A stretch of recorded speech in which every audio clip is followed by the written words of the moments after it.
অসমী অসমী তুমি কোথায়? তোমার ঈদে পাইলে পরে 5,000 টাকা নরে সরে, বউ কান্দে খিদার জ্বালায়। অসমী, আরে বয়দি সাহেব, সন্ধ্যার সময় জঙ্গলে কি করেন? জঙ্গলে আমি যে কি করি, কি তুই কি চুরি করতে পারিস? না না, ছবি পাগলের খুঁজতেছি।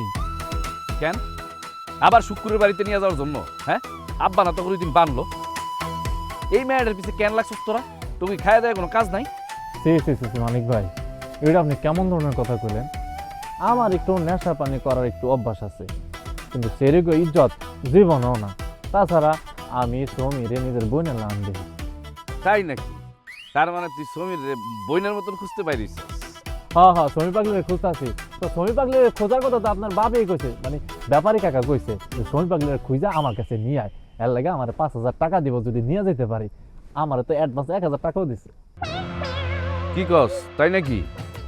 তা আপনি বুঝি চেয়ারম্যান কাকাকে বাড়িতে যাইতেছেন? আসলে আপনিও দিয়ে আমার লাগানি চোর। আমি জিনিসপত্র চুরি করি আর আপনি চুরি করেন মানুষের মন। তুই উল্টা পাল্টা কথা কই থেকে শুনছিস? হ্যাঁ, আজাইরা কথা কবি না। এইটা আপনি একটা কথা কইলেন, আমি মাখন চোরা? আমার কাছে তো মানুষের ঘরের সিন্ধুকের খবর পর্যন্ত থাকে, আর জানালার এ পাশে আর ও পাশে কি খবর ওইটা আমি জানবো না? চিন্তা করেন না, আমি কারো কিছু কমু না। আচ্ছা, ওই শিলার খবর কি? শিলার খবর ক, আমি তো শিলারে খুঁজতে পারিছি। শিলার কি হয়েছে? শিলার কি আবার ভূতে ধরছে? ধরবো না।